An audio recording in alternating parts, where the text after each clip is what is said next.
In this video, I'll be covering examples on the present value of a single cash flow. So let's say team is offered a future payoff of $10,000 in 5 years time. So if I draw the timeline, in 5 years time, team will expect $10,000. So the question here is calculate the present value of this payoff today. Okay, if its required rate of return is 12% per annum. So here we'll assume that it's compounded annually since it's not mentioned. By default, we assume it's compounded annually.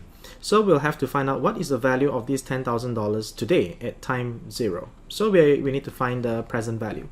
Now if you're using the calculator, okay, the present value will be the future value divided by 1 plus the interest rate per period to the power of n, which is the number of periods. So the future value in 5 years time is $10,000. And then the interest rate is 12%. And this is to the power of 5 years. So if we compute this on the calculator, so that would be 10,000 divided by 1.12 to the power of 5. So that's $5,674. Now, if I were to use the time value of money worksheet in the calculator, this is how it will be done. So before we start, I'll just press second FV to clear all the inputs in the TVM worksheet. Now, so to key in the input, so for n, the number of periods, that's 5. And then the interest rate is 12%, IY. And then a PMT is 0. There's no interim cash flows, there's no annuity here. And the future value is 10,000. Then we'll compute present value. So we have $5,674 here. Okay, so this is the present value of the payoff to team today. So one example of what this number means is that if this $10,000 is in the form of a financial product that team has to buy today in order to receive $10,000 in 5 years time, that means team is willing to pay at most $5,674 today, okay, in order to get a 12% return per year on this investment. Now let's look at example 2. So again, it's the same situation with team where he will receive $10,000 in 5 years time, but this time the interest rate is 12% per annum and the interest is compounded semi-annually. Okay, that means twice a year. So in this case, we have to make certain adjustments to the interest rate. So we will have to convert this into semi-annual terms. So that's 12% per year divided by 2. So that's 6%, okay, per semi-annual period. Okay, and how many semi-annual periods are there? So if it's 5 years, means that in every year there are 2 semi-annual periods. So in 5 years, there will be a total of 10 semi-annual periods. So in this case, it's still the same situation as the previous example. Team is going to receive $10,000 in 5 years time. The only difference here is interest is calculated every 6 months instead of every year. So what is the value of this investment to team today? So again, we'll calculate. So the PV will be 10,000. Then we'll divide by 1 plus the interest rate, which is 6% instead of 12% now, and this is to the power of 10. 10,000 divided by 1.06 to the power of 10. That's equals to 5,584. Okay, so this is the present value of the payoff to team today based on a semi-annual compounding basis. So if we compare this to example 1, okay, in example 1 the present value is actually higher, okay, but in example 2 the present value is slightly lower, okay, by about $100.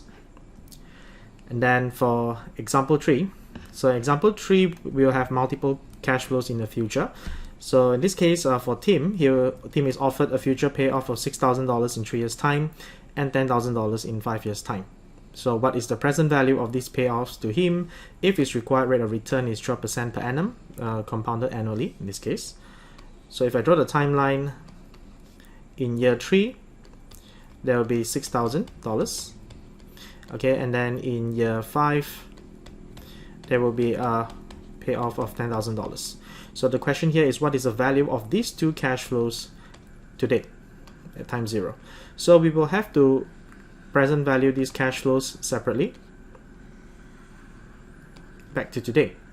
Now if I do a present value of 6,000 back to today, so For this case, I'll call this a PV3, and this is PV5. So if I calculate PV3, that will be equals to 6,000. Okay, divide by 1.12, which is 12%. Okay, to the power of 3. And then for PV5, which is the $10,000, so that will be 10,000 divided by 1.12, which is for 12%, to the power of 5. So we just need to calculate the value of these two cash flows, and then we'll have to sum it up to get the present value at time 0. So let's start. Coming back to our calculator, so we have 6,000 divided by 1.12 power 3, so that's 4,271. And for PV5, so that will be 10,000 divided by 1.12 to the power of 5, so that's 5,674. So sum that up, then we'll get our answer. So it'll be 5674 plus 4271, so that's equals to 9,945. Okay, so this is the present value of the two cash flows to team today. Of course, we could have done this using the time value of money worksheet, but bear in mind that in the time value of money worksheet, you can only enter one future value cash flow at a time. Okay, so you will have to do this 2 times. But of course, there is also a cash flow worksheet that you can use. So in the cash flow worksheet, just to show you quickly, CFO will be left as 0. And then, of course, the troublesome part here is that for CO1, which is the cash flow in the first period, so for period 1 and 2, which are the missing periods here, the cash flows will be 0. So we'll treat this as 0 here, so CO1 will be 0. And then we could put F01 as 2, because there are two occurrences of 0 here. So enter 2 for frequency of 2. So 0 repeats itself 2 times. And then CO2 will be the cash flow in year 3, which is 6,000. And then for frequency, we'll leave it as 1. There's only one of it. And then CO3 will be 0 in year 4. Let's click enter. And CO4 will be 10,000. Okay, and then moving on to NPV. NPVI will be equals to 12 for 12%. Then we'll scroll down and click compute. Okay, so we get $9,945 here. Okay, which is what we got when we did the calculation using this formula.